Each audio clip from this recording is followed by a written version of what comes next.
Muito boa tarde, meus queridos irmãos, bem-vindos a mais uma edição do nosso Pão das Três.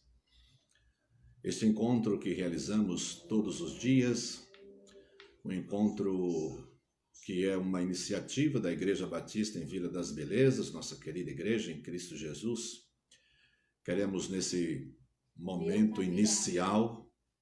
O meu tá virado, agora não sei se é problema do meu.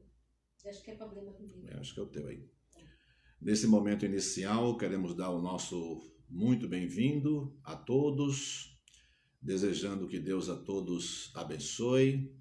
A Rosa está com um pouquinho de dúvida aqui se a imagem está virada ou não. Por favor, se a imagem estiver virada aí, queiram dar um sinal aí para a gente, dizendo se está virada para a gente corrigir isso aqui, por favor.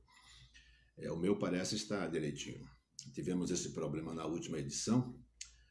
Então, sejam muito bem-vindos, Deus abençoe, queridos irmãos, com muita alegria que os recebemos nesse encontro virtual, mas um encontro que promove muita alegria, promove comunhão, né? Promove amor fraterno e edificação a todos, né? Para a glória de Deus.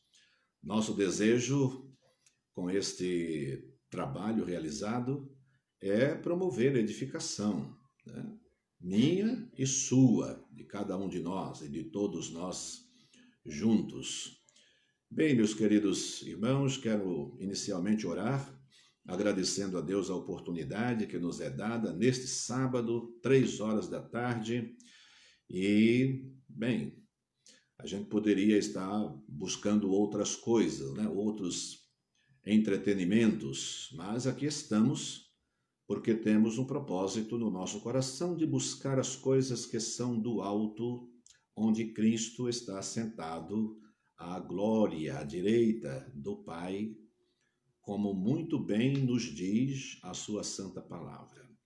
Quero orar nesse momento, entregando o nosso tempo, mas também a nossa vida, o nosso pensamento, o nosso raciocínio, entregar também a nossa vontade, né? Para que esta não queira prevalecer. Aqui estamos para buscar juntos a vontade de Deus e a ela submeter-nos, né? Esse é o alvo de todo cristão. Vamos orar juntos? Querido Deus, nosso amado Pai, bendito seja o teu santo nome, ó Deus, em todo tempo e em todo lugar. E nesta hora, quando o teu povo reunido, né, com esse tipo de reunião, mas reunido em teu nome, para a tua glória, para a tua honra, e também cada um buscando a edificação em Cristo Jesus.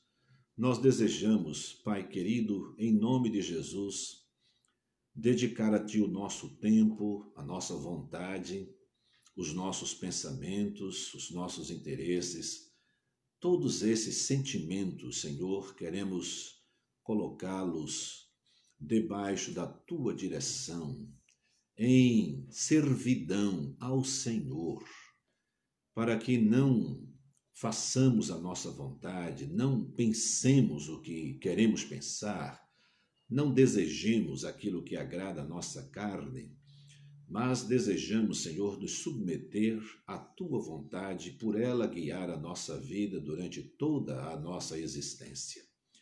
Abençoa nesta tarde cada um dos Teus filhos e todos juntos, como corpo, como igreja gloriosa, bendita, vitoriosa de Cristo Jesus. Dá-nos a bênção do Teu conhecimento, Senhor. Oramos assim no nome santo de Jesus, o nosso amado Salvador. Amém. Queridos irmãos, nós encerramos a carta aos Efésios. Eu tenho feito às quartas-feiras no nosso culto, eu tenho feito um estudo sobre as bem-aventuranças no Apocalipse. Mas acabei gostando muito da ideia, né, dessa leitura de novo, né, que estamos fazendo do livro de Apocalipse. E aí eu pensei em compartilhar alguns temas do Apocalipse aqui no nosso Pão das Três. Eu continuo com as bem-aventuranças às quartas-feiras à noite e vou tratar de alguns temas específicos do Apocalipse aqui na nossa live, né? No nosso Pão das Três.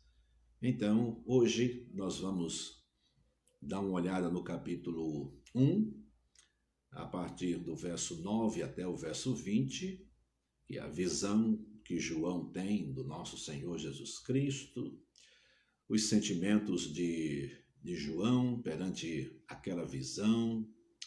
E aí já temos alguns indícios também da situação da Igreja de Cristo Jesus, né? Debaixo da guarda, da proteção do próprio Cristo, Senhor e Salvador dela, né? Da Igreja.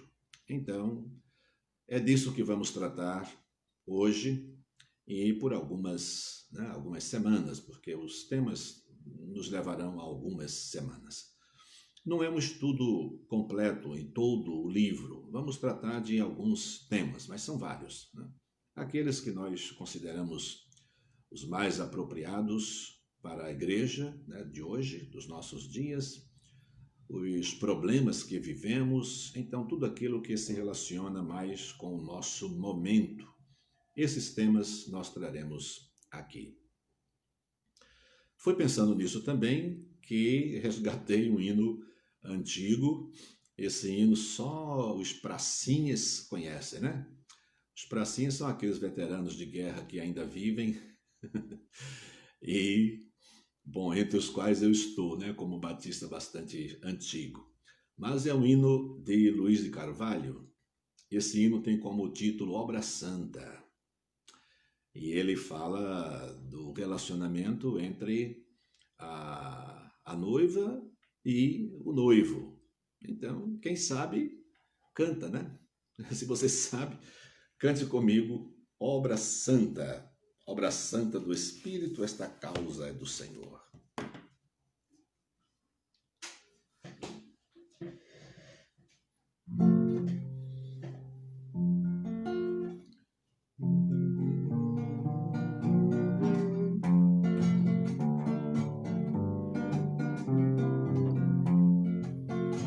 Obra santa do Espírito, esta causa é do Senhor. Como vento impetuoso, como fogo abrasador, estamos sobre terra santa, reverente e muito amor. Essa obra é decisiva, vigilante de temor. Ninguém detém, é obra santa. Ninguém detém, é obra santa. Nem Satã, nem o mundo todo pode apagar esse ardor. Ninguém detém, é obra santa. Essa causa é do Senhor.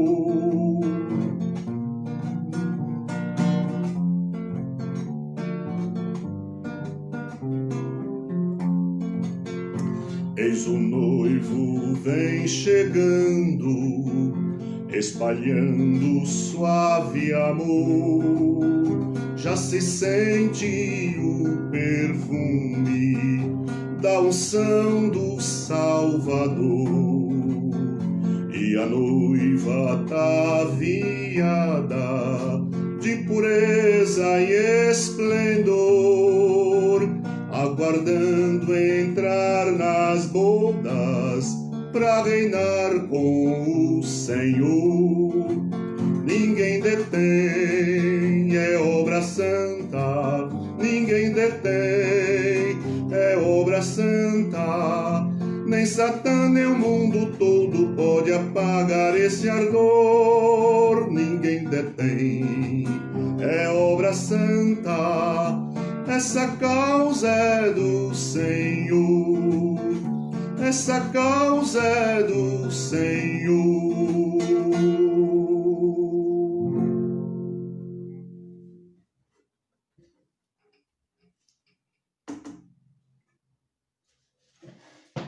E aí, você conhecia esse hino?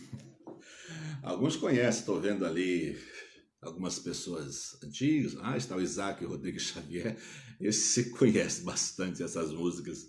Acho que tantas músicas quanto eu ele conhece também. Aí é gente forjada como crente lá no sítio Iapicu. Isaac, um abraço para você, para a Irene e para a família inteira, viu?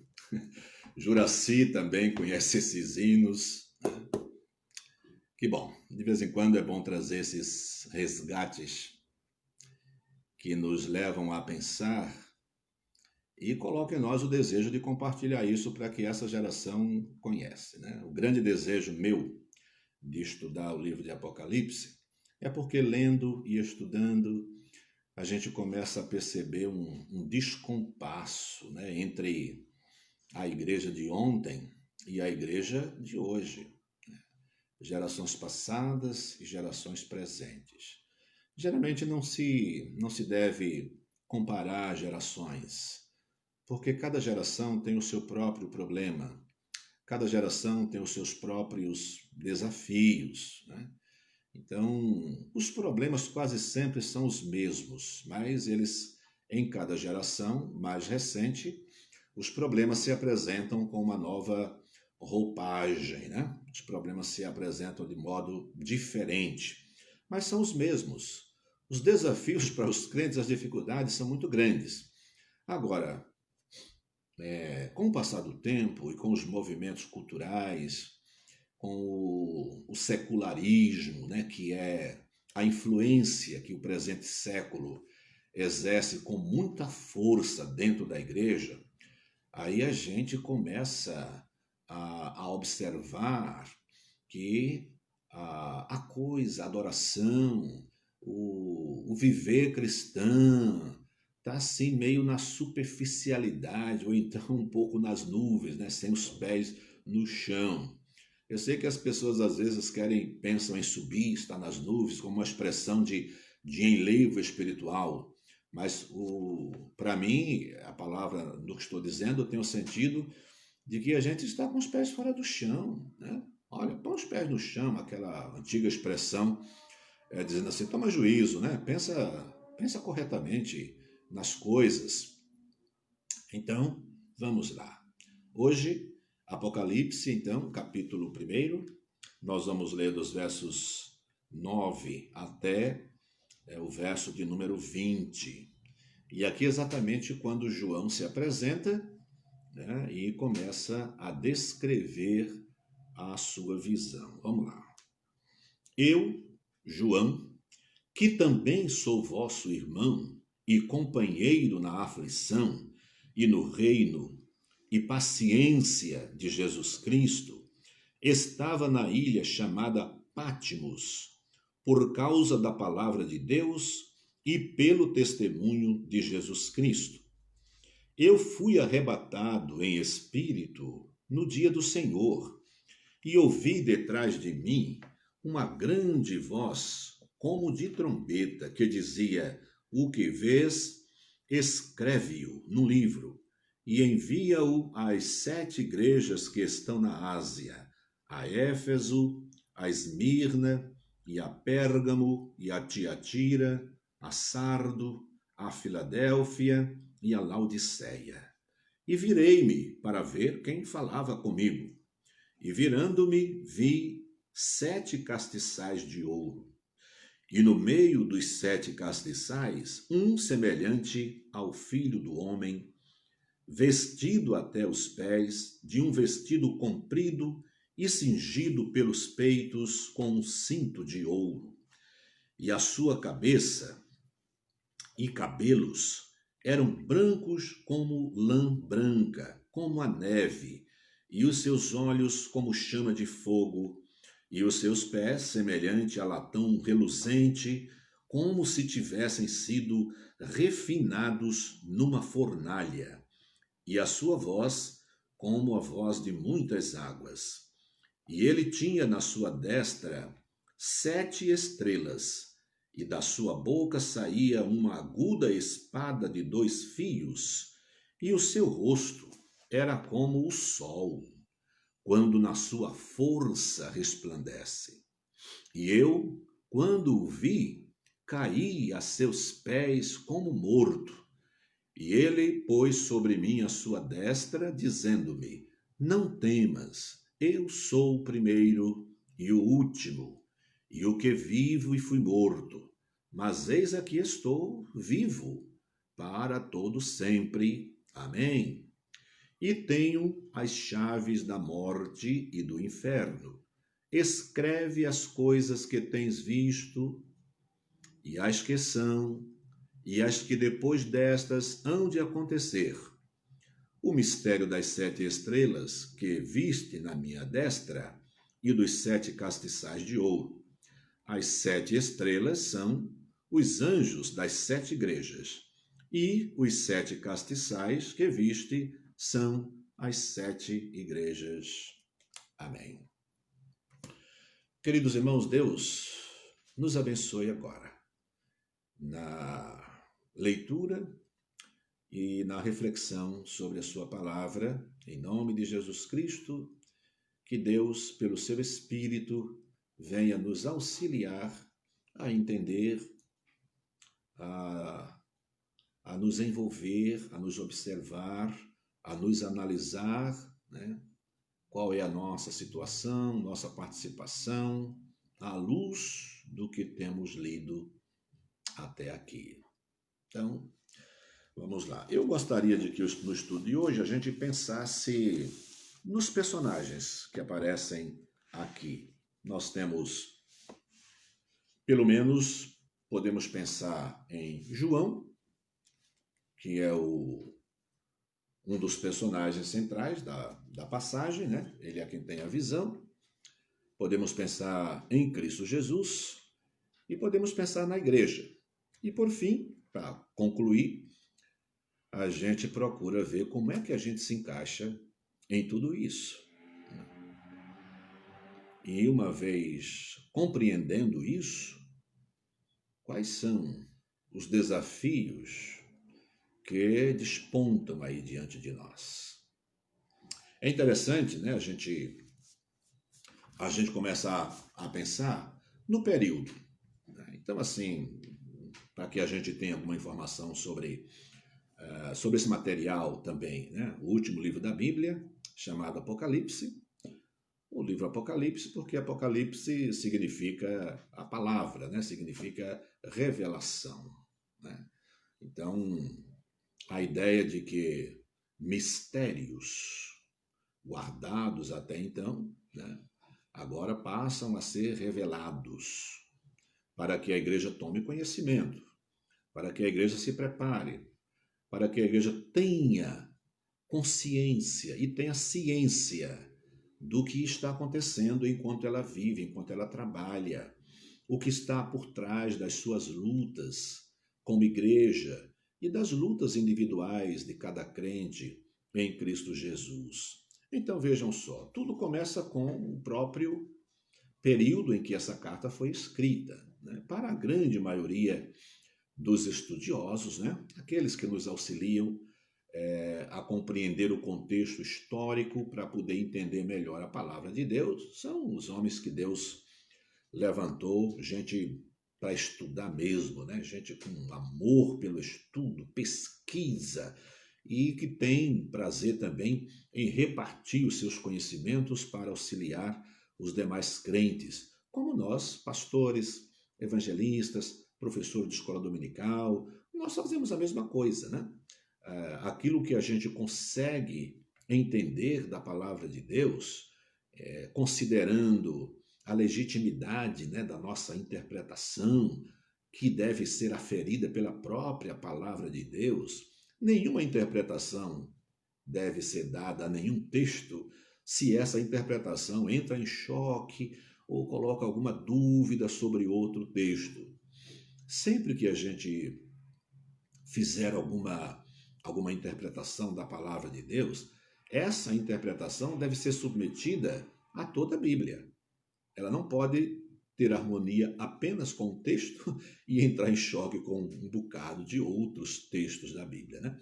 É coisa simples, mas que em geral as pessoas passam por cima porque às vezes se empolgam com um texto qualquer e dali querem tirar uma doutrina para a sua vida e para as demais pessoas. Tem que haver harmonia, né, dos nossos pensamentos interpretativos de um texto com todos os demais textos da palavra de Deus. Ou então ele está errado, né? Então você deve abrir mão dele e procurar uma interpretação melhor, né? Aprenda com outras pessoas, como todos nós fazemos. Quando temos dúvida, vamos atrás, vamos correndo atrás daqueles que já caminharam muito mais que nós e eles nos auxiliam, né? Então, o período é o período assim o final do primeiro século, na década de 90. Então, muitos supõem que o Apocalipse foi escrito entre 90 e 96, um período difícil, o Roma, né? Quando a gente fala Roma, fala assim, o imperador, né? O Império Romano havia decretado naquele período o culto ao imperador. Olha só.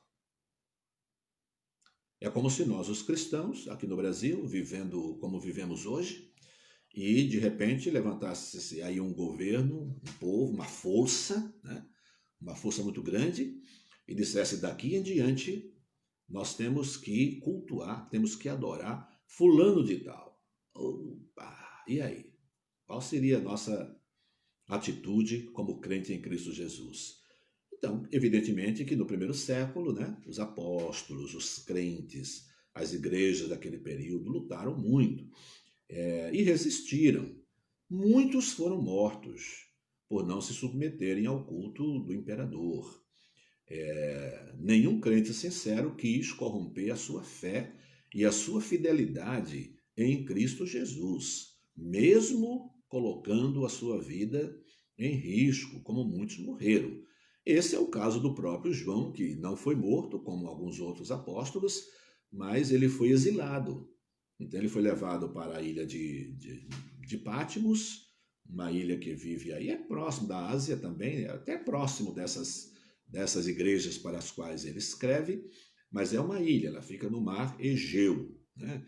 E essas cidades, algumas delas são portuárias, ali bem próximo desse mesmo mar, onde está localizada essa ilha, e João estava exilado ali. Então esse é o contexto, né, de um período em que a igreja sofria muito, já não bastasse tantas heresias, né, existentes naquela época, e pensamentos filosóficos trazidos pelos gregos, que se convertiam, alguns deles, mas vinham com essas ideias para dentro da igreja, e a igreja lutava muito com isso, e nesse período em especial, ela estava uma luta tremenda contra o próprio imperador, contra o poder de Roma, porque queria que o povo crente se submetesse a cultuar o imperador. Bom, esse é o contexto. Aí nós vamos ver aqui, de acordo com o texto que nós lemos, o primeiro personagem dessa leitura que nós fazemos. Nós estamos dando a essa reflexão o título, não sei se apareceu aí para vocês, mas o Cristo triunfante.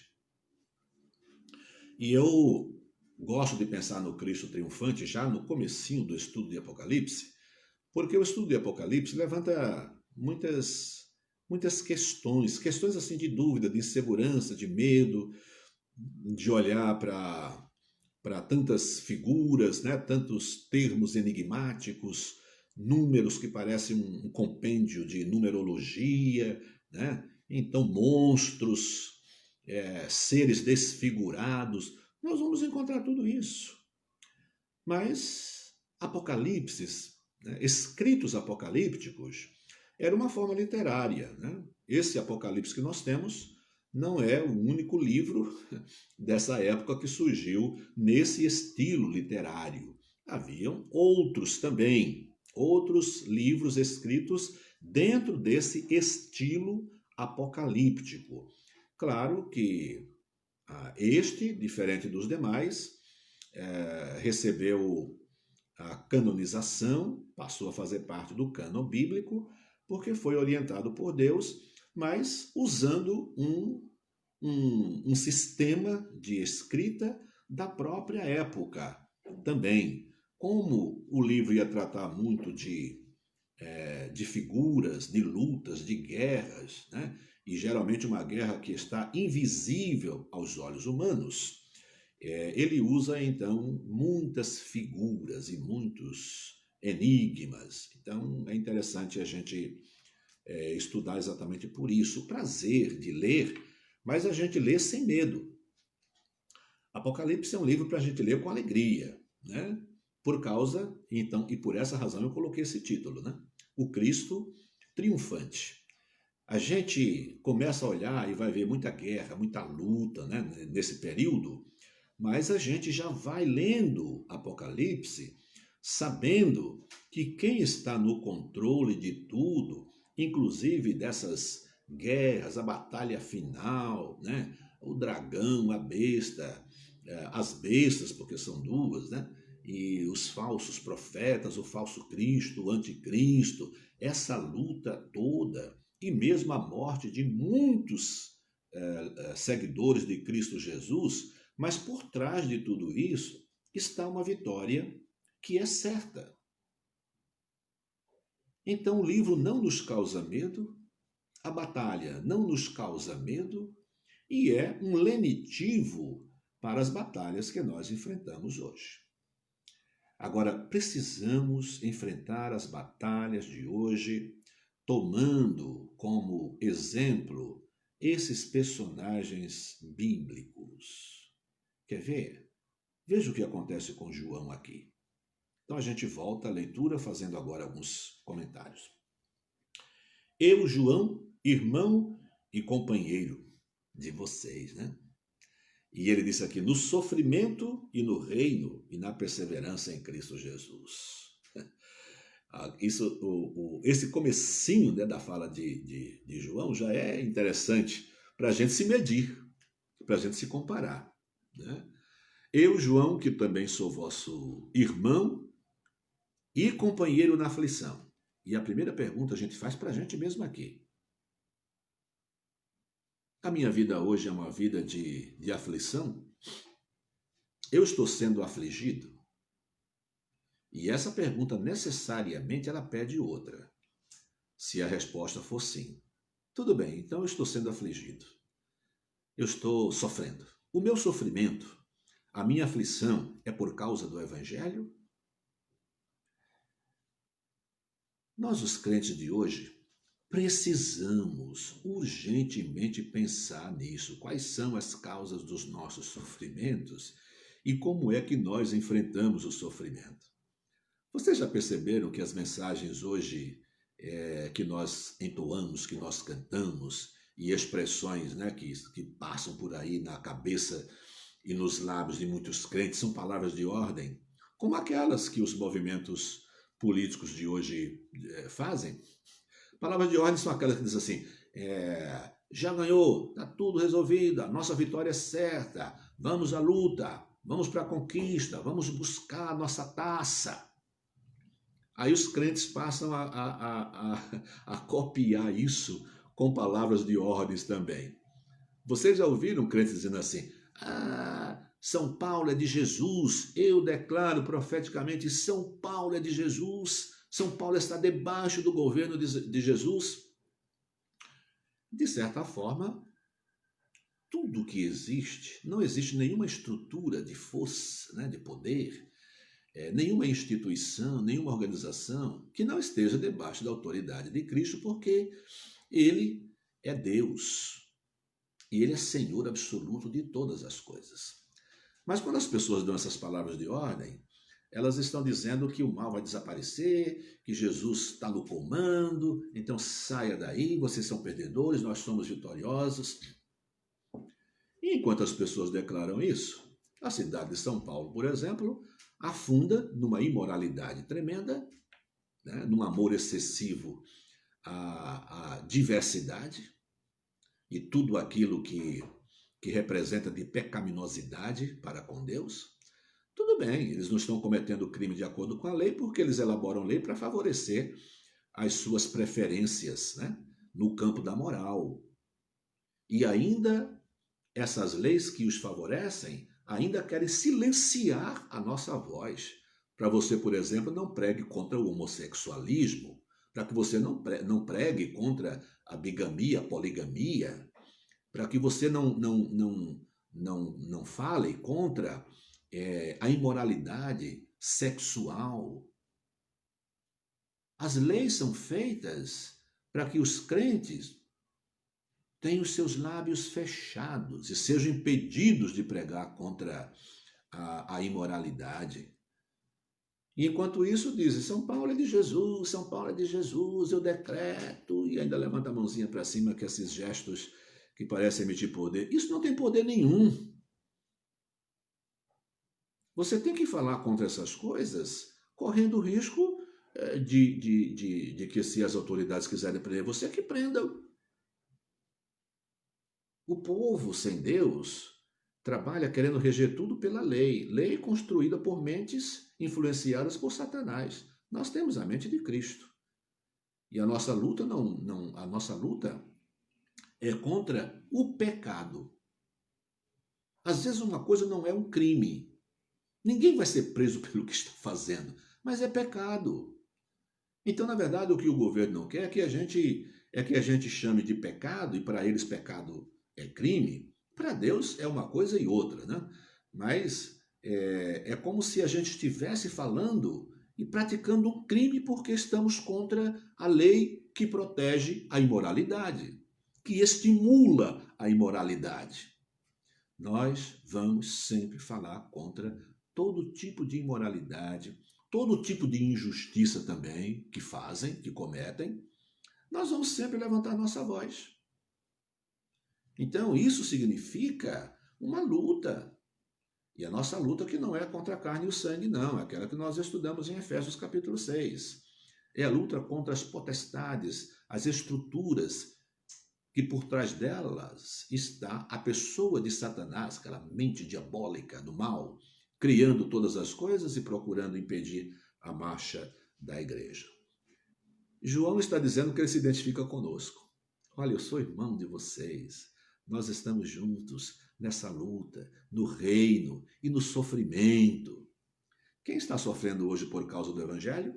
Em alguns países em que a perseguição é legal. Aqui ainda não é, a perseguição não é legal aos evangélicos, né? As pessoas estão formulando leis que estão conseguindo se infiltrar e encontrar condições de perseguir o evangelho e querer fechar o evangelho. Então, contra isso, a igreja tem que orar, né? E tem que levantar a sua voz.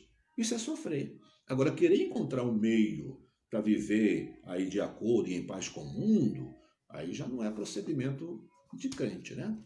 Alguém já me disse, numa discussão que estava tendo por causa das minhas posições, e um pastor, um colega, disse assim, é por causa de gente como você que as pessoas não estão na igreja, porque essas ideias afastam as pessoas da igreja. Quer dizer, chamar de pecado, chamar o pecado de pecado e combater o pecado e não querer aceitá-lo na igreja, para muitos, isso é uma forma de espantar. É um desserviço que eu, pastor Israel, presto ao evangelho e que nós aqui, esse é o Ministério da Vila das Belezas, né? Eu, pastor Júnior, pastor Márcio e qualquer pregador aqui na vida da igreja, vai sempre por esse caminho de pregar o evangelho e condenar toda forma de prostituição, de impureza, né? De perversão. Sempre vamos fazer isso em nome de Jesus e pela palavra de Jesus. Então, olha o nosso irmão em Cristo, João, nosso apóstolo, nosso ancião, já velho. Então, e o que é que acontece com ele, né? Para falar um pouquinho mais. Ele tem essa visão, e depois que ele tem essa visão, e a gente vê no verso 17, ele diz assim, quando vi, porque ele tem uma visão espetacular de Jesus, né? Mas eu vou falar sobre o personagem Jesus aqui, então vou deixar para depois. Aí quando ele tem essa visão, no verso 17, ele cai aos pés de Jesus como morto.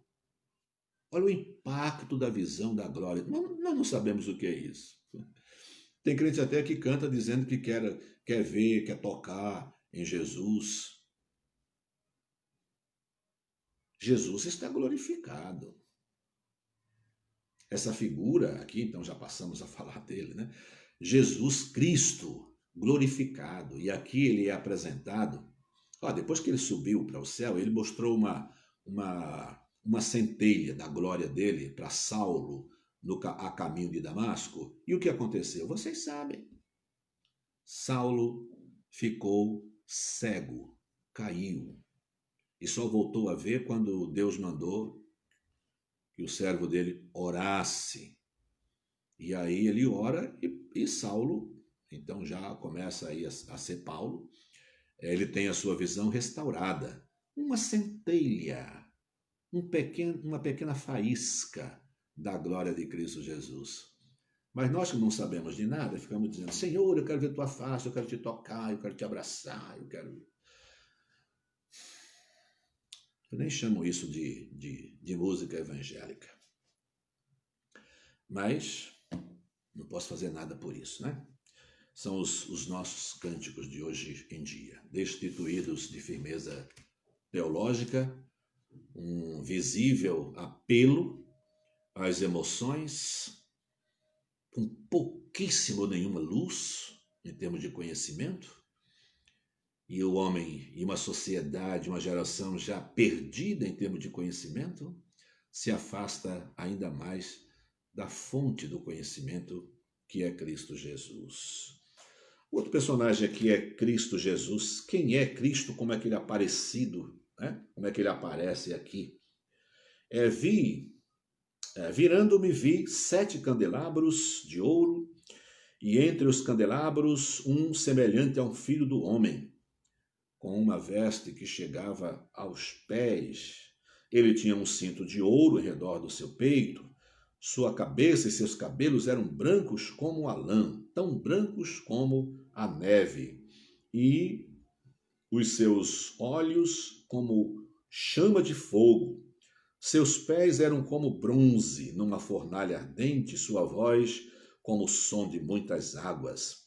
Tinha em sua mão direita, em sua destra, aparece na nossa versão aqui é destra, mas eu estou usando uma expressão. Destra é a mão direita, né? Em sua destra ele tinha os pastores, os anjos da igreja, e tinha também a própria igreja. Essa descrição aqui de Jesus Cristo na visão de João é suficiente para a gente não temer nada. E nem a morte, né? Não temer nada não significa que a gente vai e volta vivo, não vai acontecer nada conosco. Não, a nossa confiança em Deus não é essa. A nossa confiança em Deus é que depois de uma vida de luta contra o pecado, em defesa do Evangelho, pregação do Evangelho, resgatando as almas que estão no inferno e trazendo-as para o reino de Cristo Jesus, a gente pode até perder a vida, mas isso não é derrota na vida não, isso é vitória. Felizes aqueles que dormem no Senhor, felizes aqueles que tiveram as suas vestiduras lavadas no sangue de Cristo Jesus, felizes aqueles que, por causa do seu alto valor moral comprometido com o Evangelho, são perseguidos. Agora, se o mundo me aplaude, se o mundo acha, o mundo sem Deus, se ele entender que a forma de ser crente que eu vivo é a mais adequada para viver em paz com o mundo, aí eu estou perdido. Se em meu modo de viver não contrariar o mundo, seguindo o que Cristo disse. Olha, os crentes não querem entender dessa forma. Falam, não, a gente tem que viver em paz, conquistar as pessoas para a gente, para depois conquistar as pessoas para Cristo. É mesmo. O mundo vos aborrecerá, o mundo não pode amar vocês, disse Jesus. O mundo não me ama, porque eu não sou do mundo. O mundo também não amará vocês. O mundo vai odiar vocês. Gente, foi Cristo quem disse isso. Então, nessa primeira visão, a gente olha para Cristo com essas características e aí não temos dúvida. O nosso Cristo é o nosso grande general que vai à nossa frente. O hino que a gente vai cantar depois do cantor cristão apresenta Cristo como o nosso general, né? Vai à frente do combate e nós vamos segui-lo. Então, olha as vestiduras, as cores, os materiais com que ele é visto, os seus olhos, suas mãos, seus pés, né, como de um latão luzente, foi forjado numa fornalha, capaz de destruir. São esses pés que vão pisar lá na frente, a gente vai ver isso, o lagar da ira de Deus. E assim, na visão apocalíptica, sangue vai jorrar, né, parecendo a uva, né, pisoteada para se produzir vinho. Então, aqueles seguidores da besta serão pisoteados no lagar da ira de Deus. E as aves do céu se deleitarão num grande banquete, enquanto os remidos estarão com o Senhor no Monte Sinai. No Monte Sinai, não, no Monte Sião. Ao lado de Jesus, o seu grande Salvador e protetor e Rei, Supremo Deus. Então, e depois a visão da igreja. De início, a gente vai ter uma outra live sobre as igrejas, mas quando Jesus Cristo diz assim, olha, para que você entenda a visão, o mistério das igrejas, né? Então, os sete candelabros, né? As 7 estrelas são os anjos das 7 igrejas. E os candelabros, às vezes aparecem as taças, são as 7 igrejas. Onde é que elas estão? Elas estão à destra do Filho do Homem. É a mão direita. Sabe onde nós estamos? Sabe em que posição nós estamos? Sabe qual é a possibilidade de perdermos a nossa salvação? 0. A não ser, a única coisa que pode nos destruir é a nossa infidelidade a Deus, a nossa apostasia. Sei que é um assunto difícil, né? Mas está aí na Bíblia, é sujeito a várias interpretações, mas a prova de que nós não somos apóstatas e que nós somos crentes é a nossa continuidade até o fim. Muitos voltam, muitos saem, muitos abandonam o caminho. Aí quem quiser se atrever a explicar isso, eu prefiro não perder tempo com isso e trabalhar para não me afastar do caminho. Mas tem apostasia? Não tem apostasia? Se o sujeito voltou é porque nunca era... Eu não sei se a pessoa era crente ou não. Na verdade, isso não me preocupa muito, não. Entender isso? Não. Eu quero entender que a minha vida com Cristo é um compromisso que deve conduzir-me até o fim da minha vida. Até o fim da minha vida, eu tenho que ser conduzido pelo Evangelho de Cristo Jesus, o nosso Salvador. Bem, João, Cristo e as igrejas. Eu quero encerrar a nossa reflexão tentando uma aplicação, vamos chamar de aplicação. Considerando a iluminação, olha as luzes ali, né? Como uma condição espiritual, para que eu e você, a gente possa se medir, né, do ponto de vista espiritual, considerando a iluminação uma condição espiritual, hoje você é o quê? É um lustre? É uma vela? É um abajur? É um candeeiro? É uma lanterna? Que tipo de luz você é dentro do reino de Cristo Jesus? É para pensar. Segunda aplicação. Considerando, né, à luz do que estava acontecendo com João, nosso apóstolo, ancião, ele estava isolado, sofrendo na ilha de Patmos. Considerando o nosso estado espiritual, em que situação nós nos encontramos hoje? Onde estamos? Onde você está? Considerando a sua realidade espiritual. Em que nível ou em que lugar do avanço da jornada cristã, onde você se encontra hoje? Escravo de Cristo Jesus, preso de Cristo Jesus, em qualquer lugar, por amor a Ele, você está pronto para ser exilado também, para ir para a cadeia e sempre erguer a sua voz em defesa do Evangelho? Em que situação, em que nível de comprometimento com Deus você e eu estamos. Se o estudo da palavra de Deus não nos leva a desejar brilhar mais, refletir mais a luz de Cristo, não faz sentido o estudo. Se o estudo da palavra de Deus não faz com que nós avancemos em termos de nível de espiritualidade, de conhecimento e comprometimento no reino, também não vale a pena. Que diferença faz? Conhecer, descobrir as coisas e não nos movermos em direção ao padrão de vida, à estatura de Cristo Jesus. Deus abençoe você e a mim, Deus abençoe a todos nós, nossas famílias, nossas casas, para que nossas casas também sejam locais onde a palavra de Deus, o poder do Evangelho, a pessoa de Cristo Jesus reine soberano. Nós vamos orar nesse instante. Queremos lembrar aqui as pessoas pelas quais temos orado, incluir algum pedido. Hoje está todo mundo bem, graças a Deus. Ninguém incluiu pedidos de oração aí. Então a gente continua orando. Hoje, dia 29 de agosto, a gente vai continuar orando por essas pessoas aqui, né? Os nossos irmãos idosos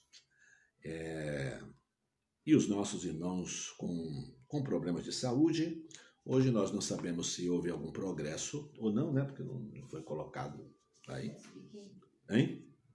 Progresso sobre quem? Não, de alguém que tem alguma melhora. Denise. Denise melhorou, né? Isso. Assim, então é que a gente conversa aqui com a secretária, viu? A secretária fica me atualizando aqui, corrigindo as coisas. Orar pelos irmãos que estão, os irmãos idosos, vamos orar pelos irmãos que trabalham em serviços essenciais, vamos orar pelos irmãos cujos nomes nós citamos aqui muitas vezes: Gabriel, Aldair, Wilson, Tata, Giuseppe, o pastor Paulo Gil, Eti, o Severino, lá de Goiânia, Pernambuco, Antenor, Vera, a Denise, essa Denise é que apresenta uma melhora, graças a Deus, o Carmino, que é o pai da Kátia, Ana Cerqueira, eu acho que essa quedinha que ela sofreu já passou aqui, né? Os pastores já falaram, né? Já. Paula Cristina, também, é uma pessoa relativamente nova na nossa igreja ainda, que participa do nosso pequeno grupo na casa da irmã Santina. Orar pelos desempregados, profissionais de saúde, orar por nosso país, por nossas autoridades. Vamos orar ao Senhor?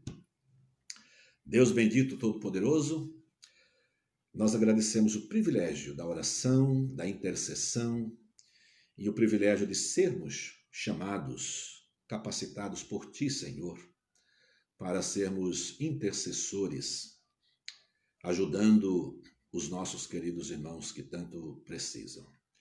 Abençoa, Pai, os nossos irmãos idosos, abençoa os irmãos que trabalham em serviços essenciais, abençoa, Pai querido, nossos familiares, abençoa o nosso país, as autoridades, o nosso presidente, os nossos governadores, prefeitos e aqueles que trabalham nas instituições democráticas do nosso país.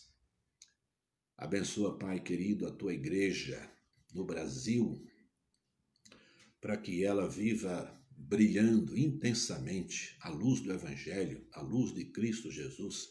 Guarda o Teu povo, Senhor, do pecado e de todo o mal. Guia-nos pela vereda da justiça, como diz o salmista, por amor do Teu próprio nome. Dirija-nos, ó Deus, para que caminhemos sempre em direção ao alvo, que é Cristo Jesus, o Teu amado Filho, o nosso Salvador. Cura, Senhor, restaura aqueles que estão enfermos, ou dá-lhe condições para suportar um período um pouquinho maior, longo, com algum sofrimento, de acordo com o propósito que tens para cada pessoa, Pai. Que a tua vontade seja feita. Nós oramos assim em nome de Jesus, o nosso Salvador.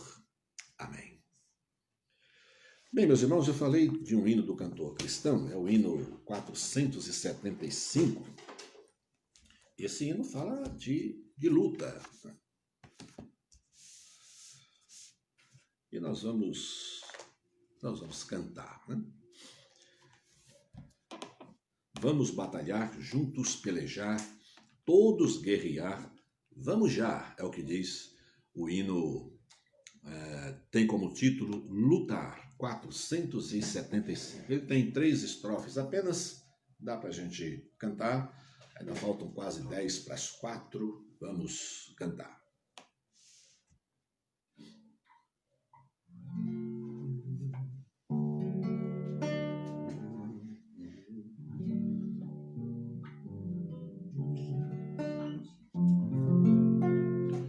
Vamos batalhar, juntos pelejar, todos guerrear, vamos já.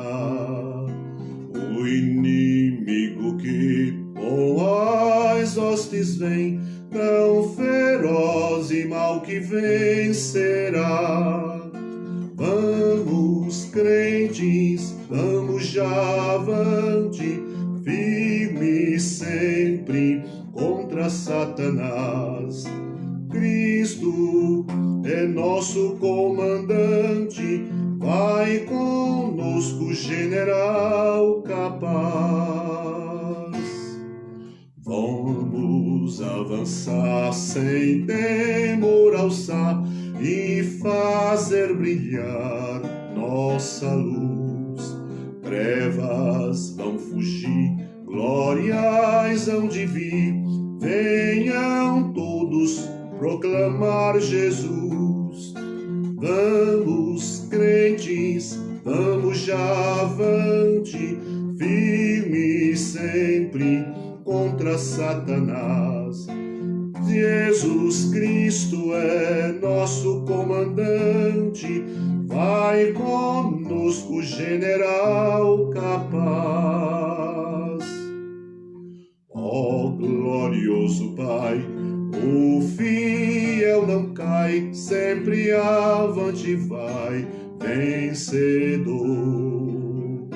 Quando o fim chegar desse batalhar, vem nos coroar por teu amor. Vamos, crentes, vamos já avante, firme sempre contra Satanás. Jesus Cristo é nosso comandante, vai conosco, general capaz.